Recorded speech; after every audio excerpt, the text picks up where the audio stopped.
we're doing a podcast/video related to EMDR, or eye movement desensitization and reprocessing counselling or model.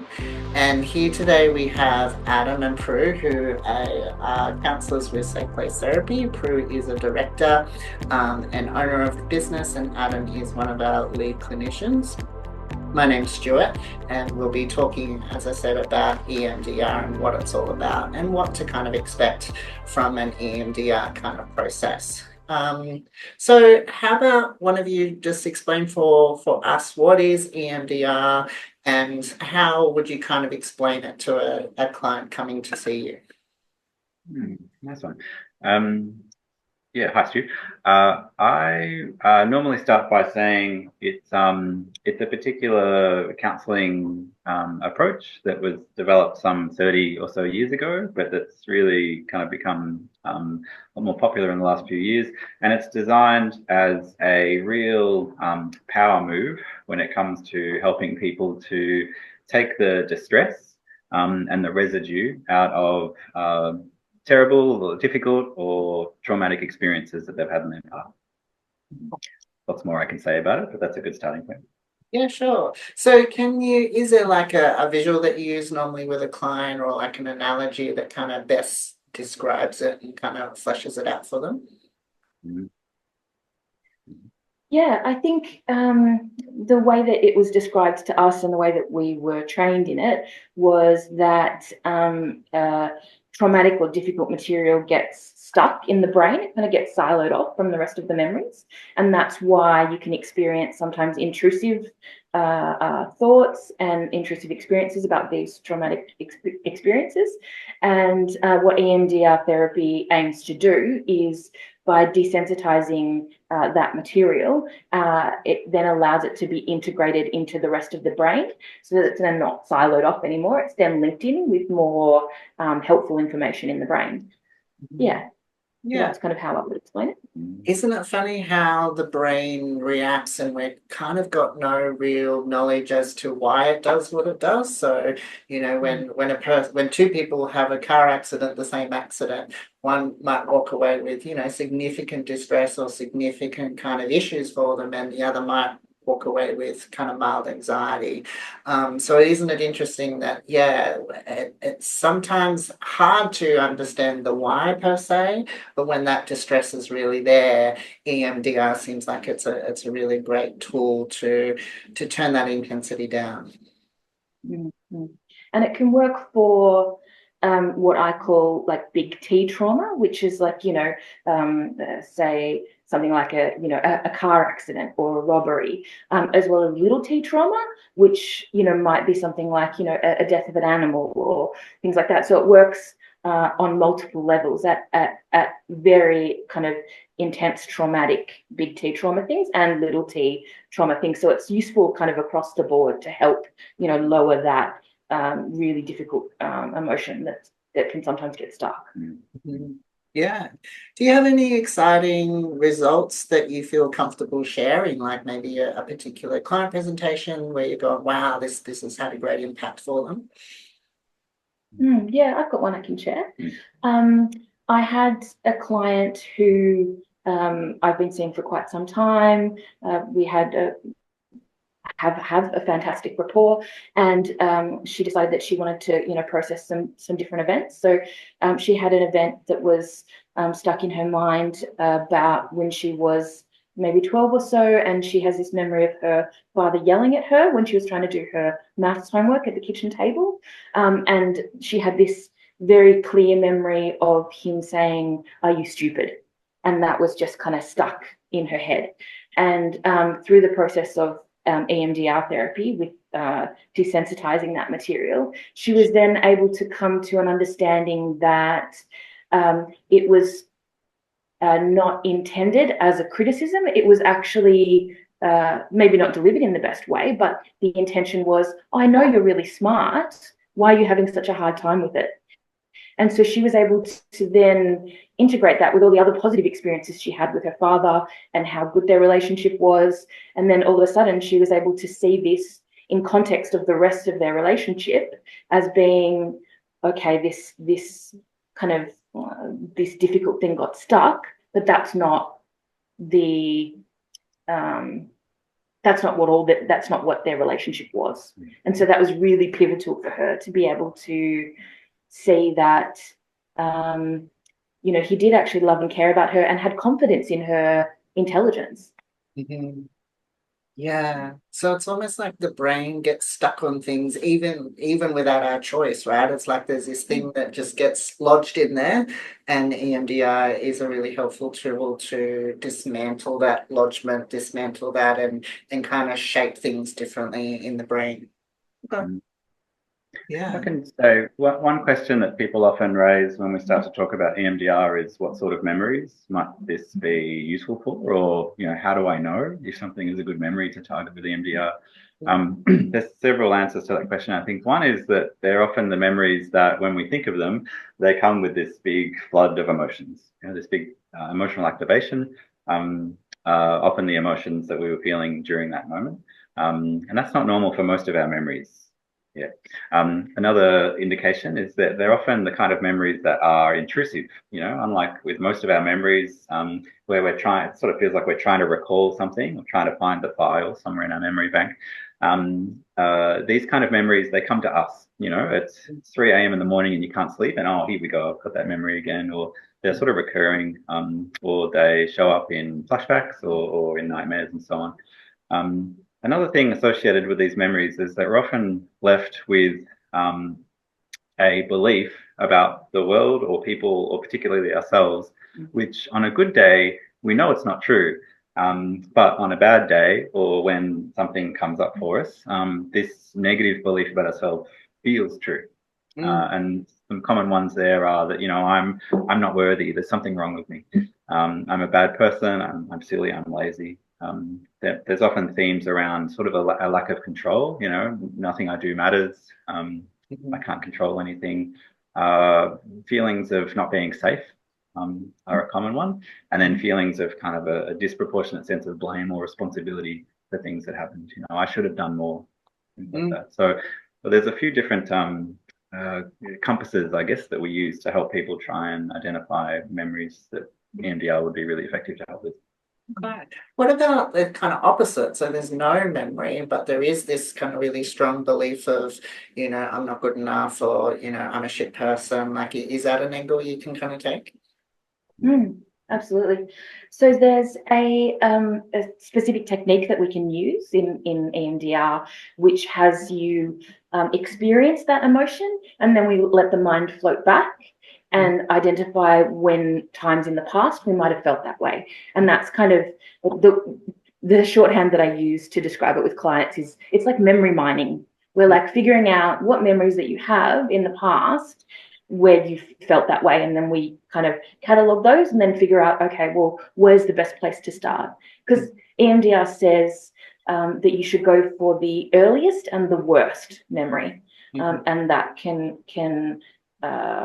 aim to resolve that feeling, if you like, of whatever it is, shame or responsibility or whatever it is. Yeah, I think that's a really good segue there, Prue, around creating safety to go to that, those dark spots and that, really big moments in someone's life. How does an EMDR therapist build that safety and structure so the client doesn't feel too overwhelmed or jumping in the deep end, so to speak?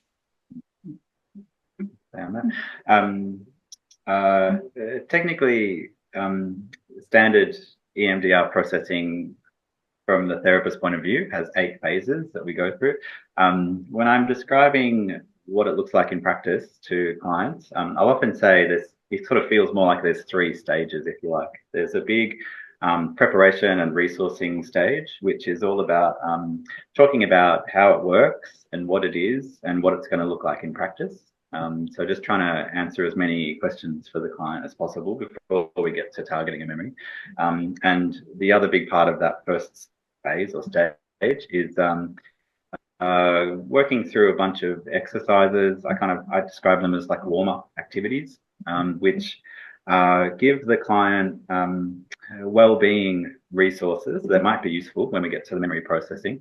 Often they're not actually, often we don't end up needing them, but they're just great exercises that get the mind doing some of the things that we want it to do during processing. So practicing reflection, noticing emotions, noticing sensations in the body. Yeah. So okay, so that's sort of that first phase in practice. The second phase is when we invite the client to target the memory. We ask them a series of questions that are designed to kind of get them to think about the memory in a particular way. Part of that involves, feeling the feelings that are associated with the memory. Yeah. And from there, we move to the bilateral stimulation, which is the thing that a lot of people associate with EMDR, which is that we invite the person to follow the rapid side-to-side movement of our hands, mostly. There's other ways to do that, but that's the most common way.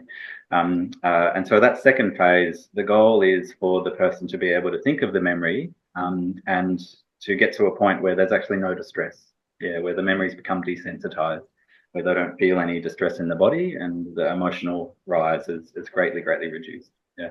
And then the third phase is it's where we try to install the positive belief in lieu of the negative belief that this memory had originally left the person with. Yeah. That sounds sort of a bit weird and abstract, I think, to just say it out aloud. Yeah. I kind of acknowledge that when I'm talking to people about it. Yeah, I guess you'd be walking through with that client about what those steps feel like, but also taking your time too. So that it sounds like there might be a little bit of, home practice about, noticing emotions and kind of body awareness type stuff and building that up slowly so the client doesn't feel too bombarded or too, thrown in the deep end. Yeah. But one thing that I do say to clients that I think is quite helpful, which is different to kind of other forms of therapy, is when the EMDR term is activate, when we activate the memory, when we're getting you to feel, what's happening in your body, what emotions are coming up with this memory, it's a very short amount of time that the client has to stay in that and experiencing that before we start the bilateral stimulation. So it's different to kind of maybe a narrative therapy where, you talk through the event kind of blow by blow. We hold you in that space for a very limited amount of time before we start the bilateral stimulation. So it's it can be a lot less distressing way of processing things as well. Yeah. Yeah, as you both have been talking, I've been kind of matching up EMDR and the process that's kind of happening there. But I guess also the process of maybe other models like CBT. So CBT or cognitive behavior therapy for people that don't know about it. It's about understanding maybe a core belief or a core something going on for the person and understanding how to challenge those and how to debug those. I'm wondering, take your time on this one. I wonder what are the gaps that kind of EMDR does address over, say, CBT or maybe other models? Great question. One foundational belief that EMDR starts with, and I think this is part of our explanation for people about it in session, is that our minds come with this whole set of systems built in, which are helping us to process difficult things. And it's working all the time. So every single day of our lives, things go wrong. Every single day of our lives, we will feel some range of difficult emotions, a bit of anxiety, a bit of stress, a bit of insecurity, maybe, a bit of frustration, a bit of embarrassment, a bit of hurt, all sorts of things, mostly on small bases. And for most of those difficult experiences or difficult memories, the next day or a week later, they're just gone. Isn't that magical? Isn't that wonderful that our brain kind of like tidies that up for us? And it just sort of says, hey, I'll just take care of that for you. We don't really have to think about it. It just happens. We sort of liken it to if I get a little nick on my hand, my body just kicks into gear, right? And says, I'll take care of that for you. You don't have to think about it. I'll just patch that up. Yeah. So likewise, there's a psychological version of that. So we call that adaptive information processing. And so one concept from EMDR is to say that in particular moments of distress or fear, the kind of memories that we're talking about, those automatic healing processes in our mind become blocked or overwhelmed. And so then an interesting way to describe what does EMDR do is to say it allows the mind to kick in and start doing all of that automatic processing that it normally does. A common metaphor we use is to say, if I get a little cut, my body takes care of it. If I get a splinter, my body tries to take care of it, but it can't, right? Because there's this thing that gets in the way of the healing process. So if we say that these traumatic or highly distressing memories are like a splinter that gets in the way of the healing, then EMDR sort of pulls out the splinter, if you like, to let the mind's natural processing abilities kick. Yeah. And I guess back to CBT, a lot of the tools used there are very much about trying to debunk those beliefs or those thoughts related to logic. But, back to our splinter, the splinter might not be logical, right? Your brain might have, kind of stuck something in there that, using your example, Prue, that is so far back and actually quite separate to other memories of dad, other memories of connecting with dad. But for some reason, logical or not, choice or not, that's kind of stuck in there, and that's where kind of EMDR kind of comes into play. Yeah. So it's quite that's quite a good distinction, I suppose. I'm not saying that CBT doesn't work for everyone or that we should scrap it, but sometimes our brain does these weird and wonderful things that need different tools or different approaches. And EMDR is not about excluding other techniques. Mm-hmm. It's very encompassing, if you like. So they suggest that you use any modality that you're trained in and integrate that into the process. So, I would still create a safe place and create rapport with clients and do all that foundational stuff that I would normally do. And even throw in a few other things, throw in a few emotion-focused therapy techniques, and that is still considered EMDR under the banner of EMDR. So it invites the clinician to use their skills and their competencies to, get the best results for the clients. Mm-hmm. Mm-hmm. And back to your point, Adam, that adaptive process or maladaptive process, it's not actually the person's choice, right? It's not like they're choosing to soak something up or not. It's that brain kind of doing its thing. And we might not have much understanding or even consciousness that, our brain's gonna, stick that thing in the head. But obviously it doesn't mean it's not important. It's super important. Sorry? One, I think, helpful way to understand the concept you're just describing is everything our mind does is protective in one way or another, actually. All those, I sort of liken it to all the fight, flight, freeze, activation, defense systems that we have built into our nervous system and our mind and our body. All of the things that our mind does is the mind trying to protect us in some way, keeping us safe, helping us to learn the lessons. That distress activation that we get when we're reminded of a past event is our mind trying to say, hey, remember that horrible thing. Don't forget it. Make sure it doesn't happen again. Yeah. When we are worrying at a really heightened level about things that might happen in the future, where we can't stop thinking about something scary or distressing that might happen in the future. Again, that's our mind trying to say, hey, be aware of this. Try to plan for it, try to make sure that it goes as well as it can. So this is the mind trying to help. And at times it kind of gets it wrong. It's making a mistake, and often we can find alternative ways to be safe and to learn the lessons of the past and so on, without getting stuck in these kind of destructive processes. Yeah. Okay. So I noticed that both of you did this kind of funny action before, and that's kind of part of the process for EMDR. One of the things you can use as part of the process, just to kind of debunk maybe a bit of the stigma, or maybe people have seen through social media that makes EMDR seem a bit funky or weird. Can you guys kind of explain a little bit about what the kind of bilateral processing is about and a bit of the theory behind it? The first thing to say is that it just sounds so weird, really, that we ask people to think about a distressing memory, and then we kind of wave our hand around somewhere, and then they just feel better. Yep. That sounds ridiculous. there's all sorts of theories about exactly what's happening in the mind and in the brain that makes this effective. And those theories are very, very interesting if people want to look up a bit more information about those.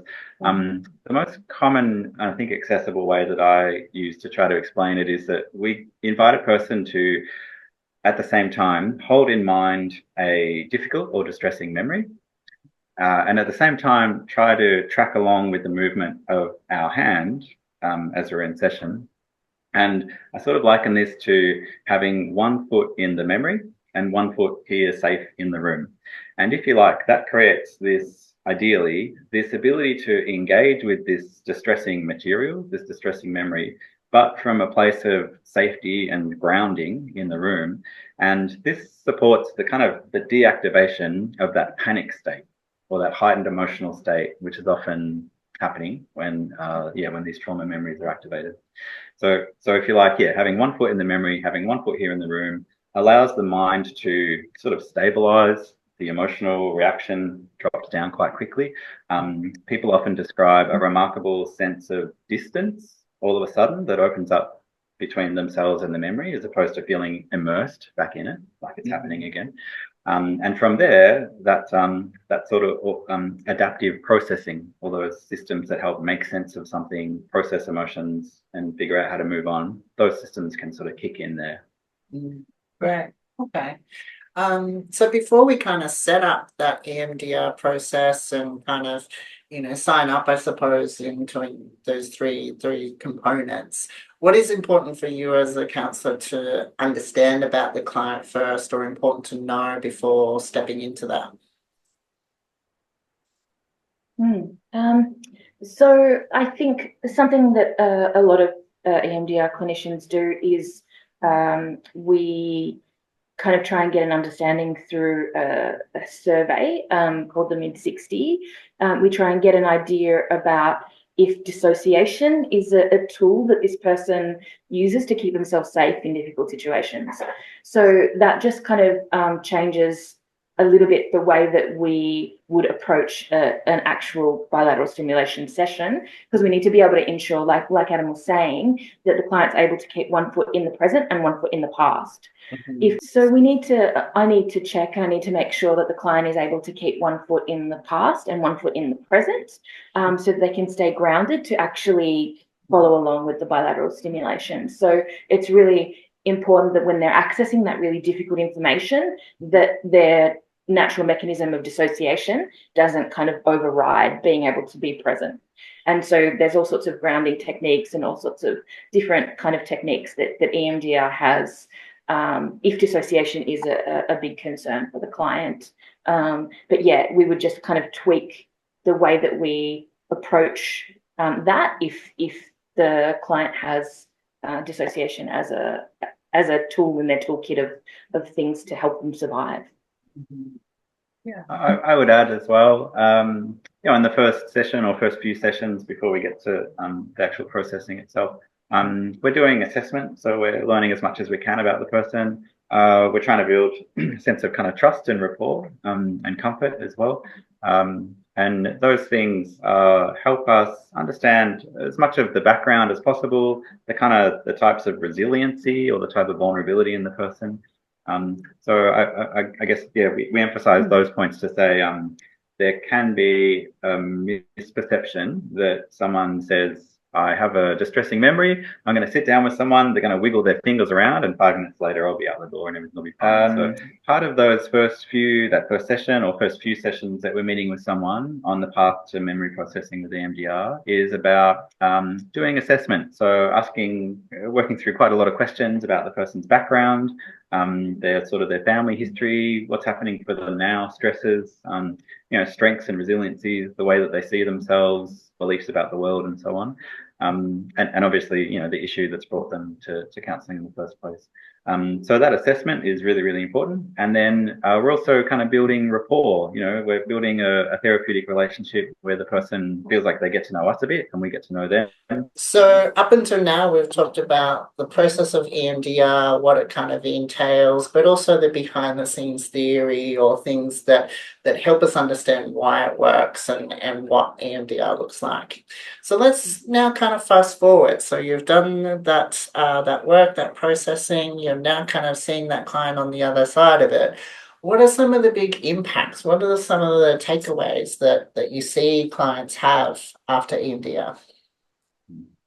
Yeah. Some of the first impacts that happen once we get to processing the memory is that the sort of the emotional surge that comes when thinking about these memories actually drops away in many cases, not all, but in many cases, like really quickly. Like it's actually quite bizarre.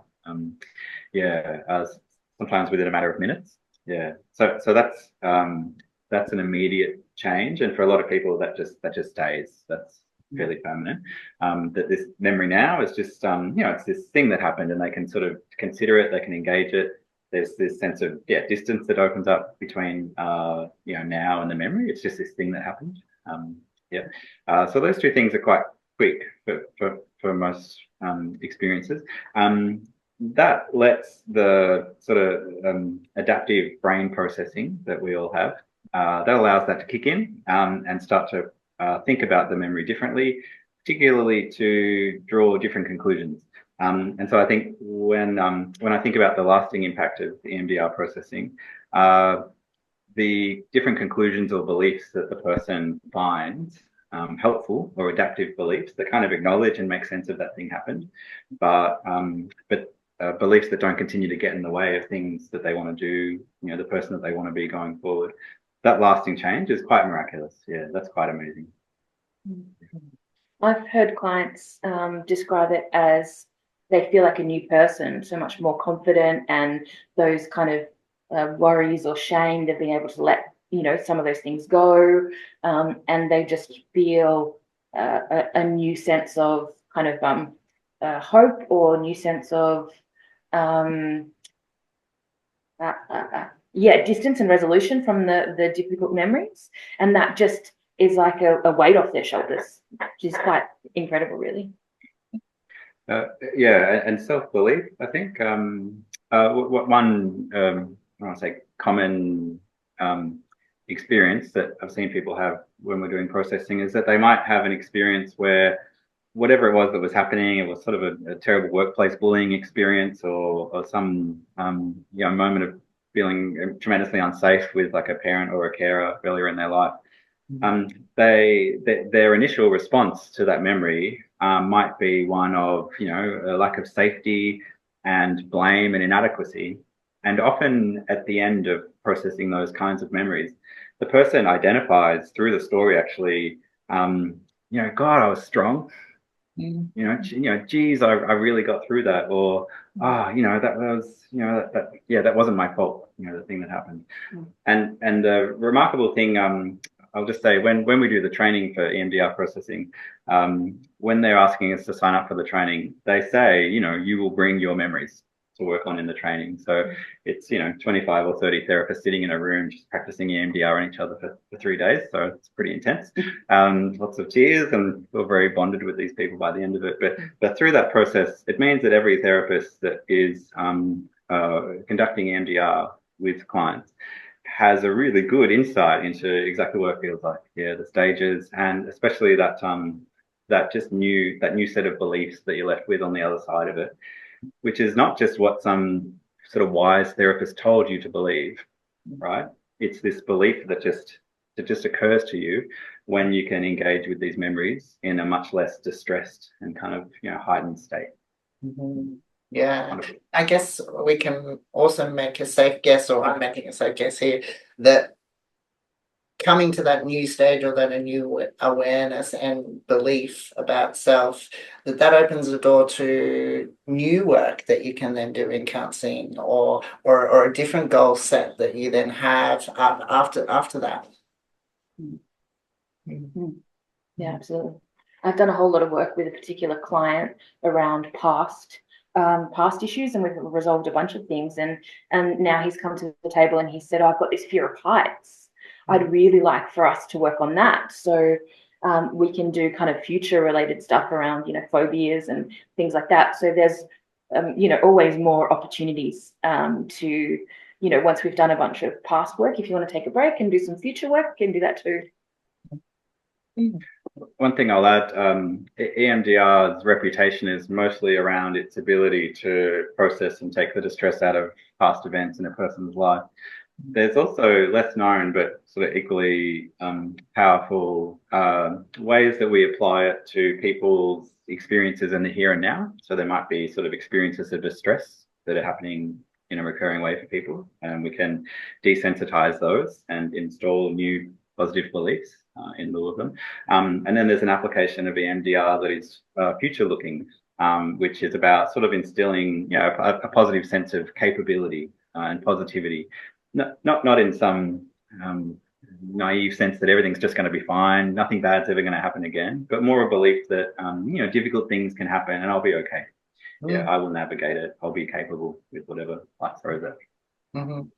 And there's so much more applications of EMDR, isn't there, around eating disorders and other kind of symptoms going on for people. We probably don't have a lot of time to delve into today, but I think it's really important to see it more than just a trauma processing thing, and more of a wider application that can be used for many purposes. Yeah, definitely. So let's say that someone's watching this video or listening to this podcast and still a bit hesitant about, you know, signing up for EMDR or starting that process. Is it something that you would go ahead and encourage them to do or look at for themselves? I would encourage them to come and talk to us. You know, come and have a session and write down all your questions, and then we can answer them as best we can, because then it's a really catered approach. You know, we're talking to what is worrying you particularly. Also, you know, just do a bit of research, just do some Googling, but, you know, go to reputable sites like the EMDR Association site. There's some really good material for, you know, people who are interested to learn more. So I would say they would be the best kind of courses of action. If people have questions, I would say, you know, don't go down a Google rabbit hole. Just, you know, come to someone who has been trained and knows what they're talking about, or go to a website that's specifically catering to information for clients. Yeah. And just to touch on what you both said before, that even if the person isn't ready for EMDR per se, there could be some tools that you use as part of EMDR, like grounding and body awareness. Go use a different approach and then swing back potentially, just really based on the readiness or the okayness of the client. Yeah. Absolutely. Yeah. And you can dip in and dip out, you know, so do a little bit of, you know, EMDR processing, and then do some talk therapy or do some CBT. And then if you want to go back and do some other things, we're very flexible. Yeah, it really excites me when we talk about change related to counselling, and I think that's one of the foundational values of safe place therapy, is that, you know, counselling needs to be transformational. It's about helping people change and see things differently and work through some of that difficult stuff. So I really want to thank you both, Adam and Prue, for adding in your information and your experience around EMDR.